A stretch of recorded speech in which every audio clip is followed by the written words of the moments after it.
Marianne et on se retrouve pour ce deuxième épisode de ma série Entrée plat dessert et cette semaine le thème c'est l'Italie.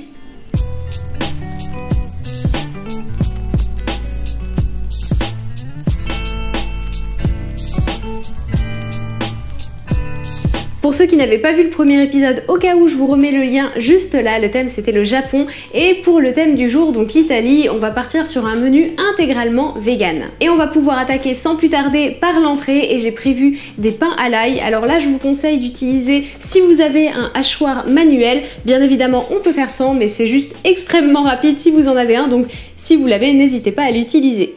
Pour environ 16 tranches, vous aurez besoin d'ail, de margarine, de persil, de sel et d'une baguette. On commence par émincer l'ail, on ajoute le persil, on le hache avec l'ail, puis on ajoute la margarine pommade, le sel et on mixe à nouveau. On va couper nos tranches de pain et on va tartiner un peu de notre mélange sur ces dernières. On les dispose sur une plaque et on enfourne à 200 degrés pour une quinzaine de minutes jusqu'à ce que le pain soit bien doré.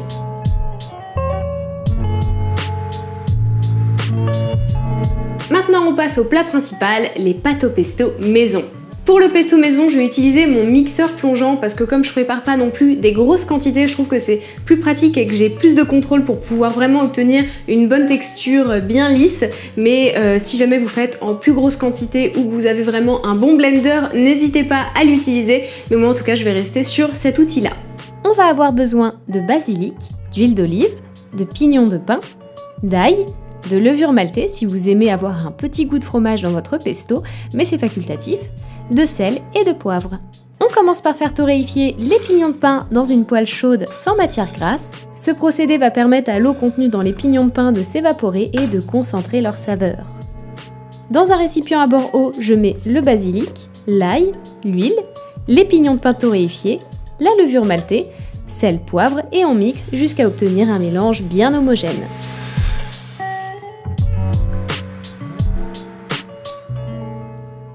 On passe aux pâtes fraîches maison. Alors ici je vous propose une version vegan, mais c'est pas très différent au niveau de la technique de faire des pâtes aux œufs. C'est simplement qu'au moment de mettre ici dans ma recette l'eau et l'huile, vous allez rajouter un œuf. Faut compter un œuf pour 100 g de farine et puis après vous commencez à mélanger à la fourchette, vous pétrissez et votre pâte sera prête. Et si vous avez la flemme, sachez que les pâtes que vous allez trouver dans votre magasin sont pour quasi l'intégralité vegan. Si je vous assure, vérifiez sur la liste des ingrédients au dos de votre paquet, de manière générale ça va être simplement du blé et de l'eau. Aujourd'hui pour faire mes pâtes je vais utiliser un laminoir parce que c'est aussi beaucoup plus rapide, mais bien évidemment on peut faire sans, je vous invite à traîner un petit peu sur internet, il y a plein de sites qui montrent des techniques pour faire des pâtes fraîches maison sans avoir de laminoir, c'est juste un petit peu plus long mais c'est carrément faisable, mais en tout cas moi je vais vous montrer la version avec laminoir, c'est parti.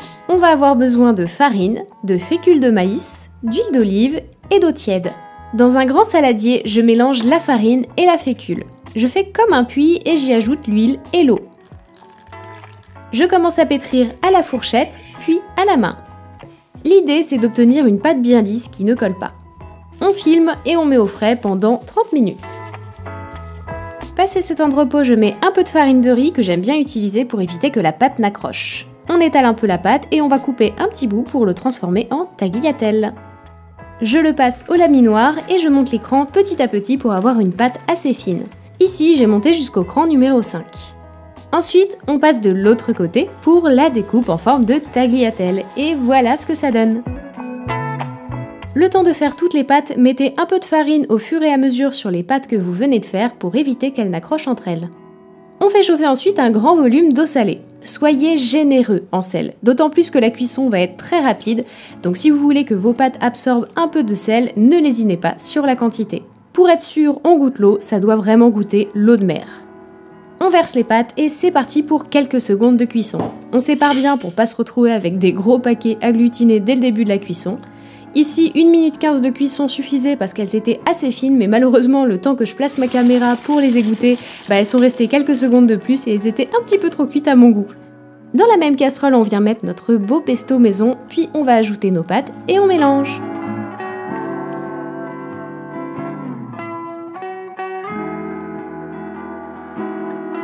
On va pouvoir passer à la conception du dessert, le tiramisu coco. Je suis super contente de pouvoir enfin dire que ça y est, j'ai trouvé la formule magique pour faire de la chantilly vegan. Le secret, c'est de trouver la bonne matière première sans grande surprise, et pour ça, je vous conseille donc ces briquettes de crème de coco de la marque Cara, donc c'est les briquettes vertes. Pour vous dire, avec cette crème de coco qui a l'air d'être quand même plus grasse que les autres crèmes de coco qu'on peut trouver dans le commerce, la chantilly monte beaucoup mieux et se tient beaucoup mieux, elle est même plus ferme qu'une chantilly classique. La recette que je vais vous proposer aujourd'hui a été grandement inspirée d'une recette TSE, mais j'ai switché 2-3 petits trucs, ce qui fait que je peux vous la partager aujourd'hui dans cette vidéo, notamment l'ajout de cacahuètes dans la recette, vous commencez à me connaître, j'adore ça. Si jamais, je vous mets leur recette originale dans la description si ça vous intéresse. Pour 2 gourmands, vous allez avoir besoin de spéculoos, de crème de coco Cara, de lait d'épeautre, de café instantané, d'extrait de vanille, de sirop d'agave, de noix de cajou, de cacahuètes et de cacao maigre en poudre. 30 minutes avant de monter votre chantilly, mettez votre briquette de crème de coco au congélateur. Versez vos cacahuètes et noix de cajou dans de l'eau bouillante et laissez cuire pendant 7 à 8 minutes. Dans un blender, on met les noix égouttées, le lait d'épeautre, le sirop, l'extrait de vanille et on mixe jusqu'à obtenir la texture la plus lisse possible et on réserve au frais. On passe à la chantilly. Comme pour la version classique, on utilise un saladier et des fouets froids.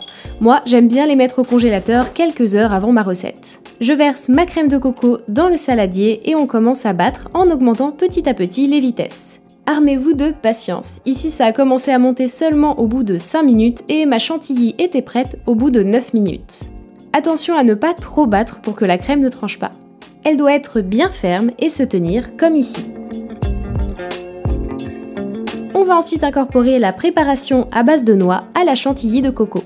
On va faire ça en douceur en 4 fois. Il faut être très délicat en effectuant ce petit mouvement de poignet pour faire pivoter la maryse. Dans un petit récipient, mettre le café instantané, le cacao en poudre et bien mélanger avec de l'eau. Ensuite, on va venir tremper un à un nos spéculoos quelques secondes et les disposer dans le plat choisi. Ici, j'ai pris des verrines pour vous faire une jolie présentation, mais vous pouvez faire ça dans un grand plat. Je mets 2 couches de spéculoos, une dose de chantilly, à nouveau les spéculoos, chantilly, et ainsi de suite jusqu'en haut en terminant par la chantilly. On met au frais dans l'idéal toute une nuit, mais si vous êtes pressé, après 2 heures, ça se tient aussi très bien. Au moment de servir, on saupoudre de cacao et c'est prêt à être dégusté. On passe à table ?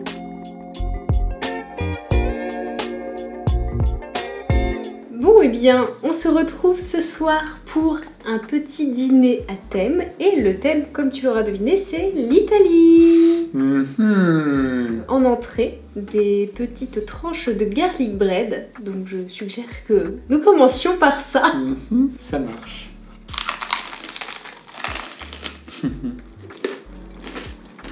Bien croquant. Ça sent l'ail. C'est une bonne nouvelle. C'est de l'huile? C'est de la margarine. Ah, ok. Donc cette entrée est végane.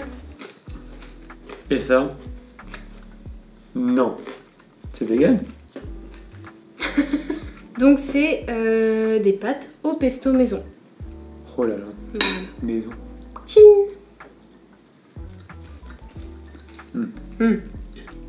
Les pâtes du coup sont un peu trop cuites. Oui, c'est peut-être... Ouais. J'ai goûté au bout d'1 minute et j'ai fait mince, elles sont prêtes. Et du coup je me suis dépêchée le temps que je mette ma caméra et tout. Du coup ça a rajouté 30 secondes pour que je les égoutte et tout. Donc du coup elles sont un peu trop cuites. Ça c'est à cause du tournage. Et le pesto alors? Bah il est pas mal aussi hein. Il a du goût hein. Ouais il a du goût. Ah, on se laisse tenter hein. On va faire les deux en même temps. Non le pesto est vraiment bien. Je vais me laisser tenter aussi. Bah voilà. C'est sans gluten alors? Alors là par contre, avec le plat, l'entrée et le plat, c'est full gluten. Désolée. Et maintenant on passe au dessert et nous avons là un tiramisu coco. Ouh là là, c'est dense.